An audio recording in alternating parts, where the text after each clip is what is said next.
I feel like it looks good. In large part, I think it's very clear, and the more that has come out, the facts are on our side, and I think it's more and more clear the law is on our side. But we have spent, I mean, one of the things when this is all said and done, I mean, we will have spent over $100 million on legal fees fighting the SEC.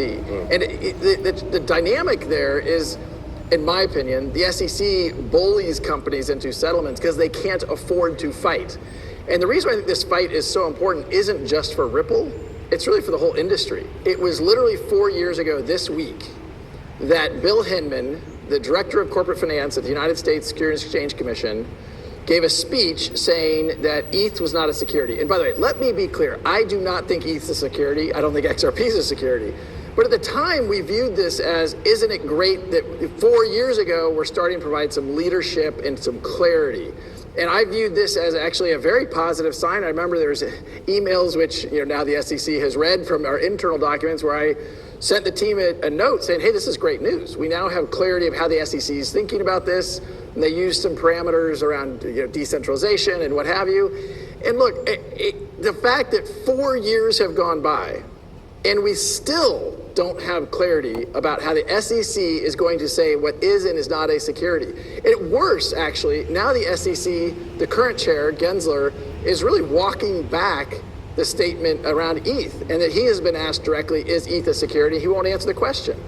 Like, how can we be competitive in the United States in an industry where a primary regulator will not provide that clarity?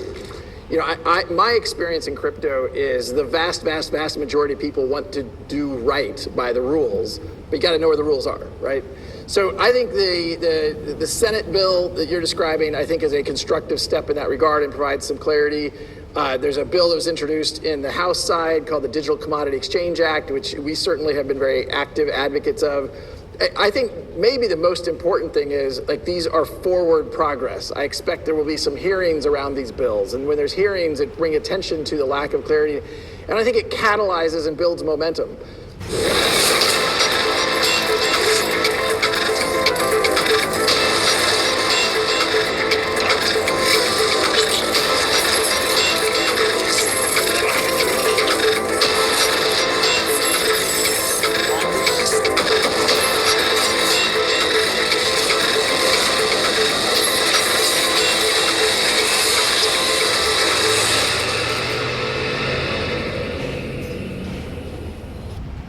Good morning, 8:39 a.m. Eastern Standard Time here on this Tuesday, September 20th, 2022 here in the great state of Michigan on the East Coast.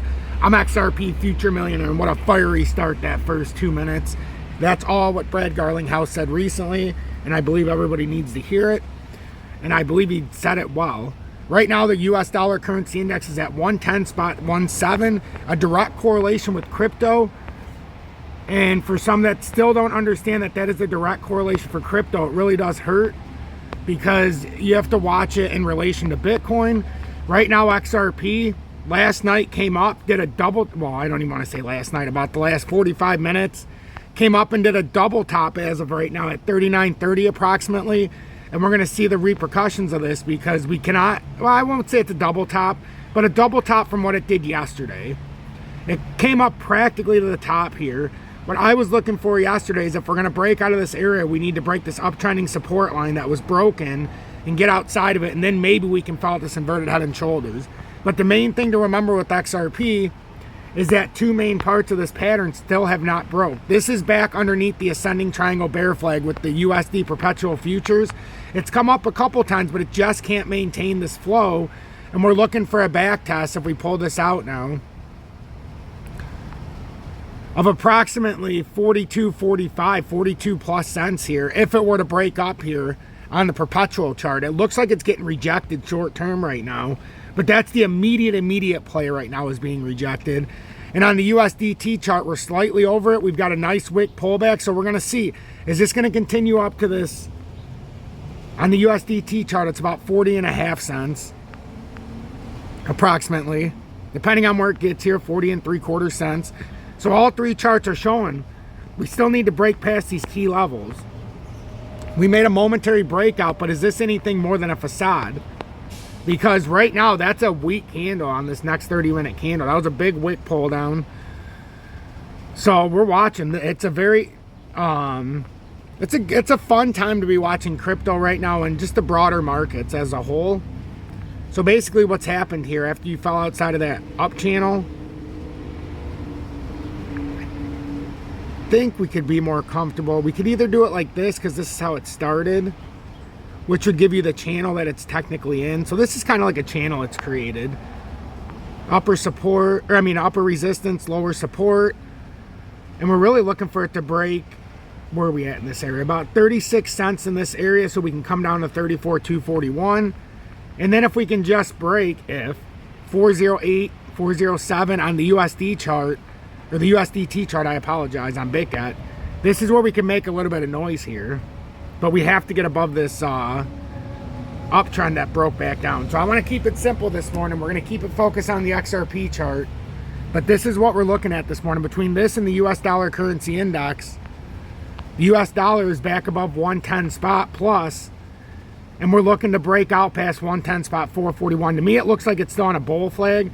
The target where we're going to look is to break this 112 spot 180. But that would be a nice pull up even if it got rejected.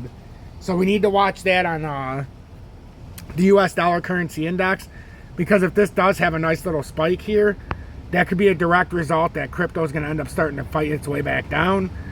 XRP still is in a weird spot though. If you're going to try to go short or long, it's in between levels, and I personally wanted it, if we just pull this across,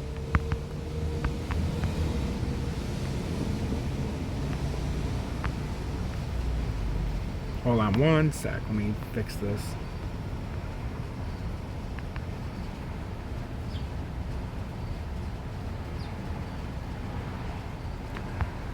If you pull it across, this is the area we get right here. So we're looking at a 41.8 in this area. If it were to break up and get rejected by the uptrend that it had created, that we broke back through. A lot of times, but not often, we like to retest that broken uptrend. So XRP Future Millionaire, hit that like button. Also, turn that bell notification to all so you can see my future content. And also, if you haven't done so already and you want to show that extra support, join Tom's Army. Join Tom's Army. There's a lot of things that it entitles you to. So first things first, right here, join Tom's Army. It's under the video description below. If you click Tom's Army, it'll bring you to the membership area if you're part of it. Last night I did a members only video for ADA blockchain, so make sure you're looking at that. It's the TA broken down, plus I went over the blockchain. And then 3 days ago I did HBAR. We did a little poll. The day before we did IOTA, and the day before that we did Algo. So if you're part of Tom's Army, you're getting the exclusive ISO database full of content that I don't do on the normal show. And then if you want to join me over on BitGet with no spot trading fees, you can do it like this. Just come down here, go to my video description and go down to BitGet. You can trade with no VPN in the USA. You can copy trade me by typing in XR Future Millionaire and copy trading, and there's no spot fees, which is huge. And you don't have to do KYC. If you want to see a little additional content, you can go to my TikTok. And where are we at? 4,441 followers, and that video is up to 87,000 views now. Incredible.